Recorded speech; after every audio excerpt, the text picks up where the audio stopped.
Now, I would like to talk about multiple constructors. So sometimes you have more than one constructor. There are reasons for this. Now, let me show you what is the reason behind this. I will copy the same constructor over here, okay, and paste it one more time. Now, multiple constructor, you have, we call it overloaded actually constructor. So we have always constructors have the same name. Now within this constructor, let's say you forgot to add to enter the ID. You just need to enter the name and double the salary. Okay. Then over here the ID is going to be equivalent to 100, or sorry, here is equivalent to 100. So if someone forgot to enter the ID, then it will be by default 100 rather than having it as 0. So let's create a new object.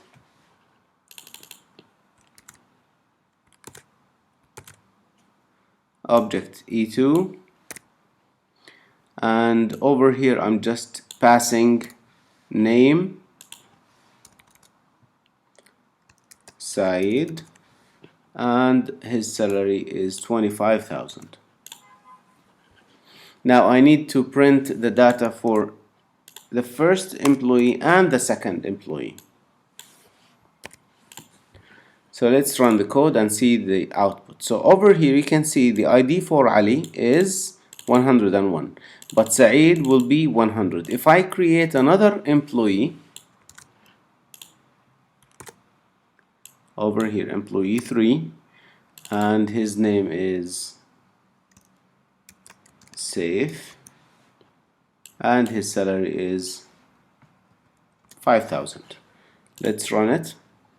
You can see Ali is 11. Oh, sorry, I forgot to print it.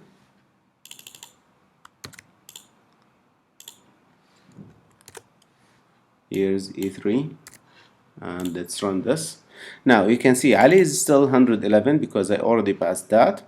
Saeed is 100, and Safe also is 100. So they've been given a default value of 100. Because I said before, constructors will give value as 0 for integer, null for string, 0.0 for double, false for boolean, and so on. So over here you just make things easier and shorter. This is the constructor, how we create multiple constructors. Now you can also create a default constructor. Let's say over here, you see I'm just copying and paste because it's the same thing. And this is the default constructor where if there are no inputs at all.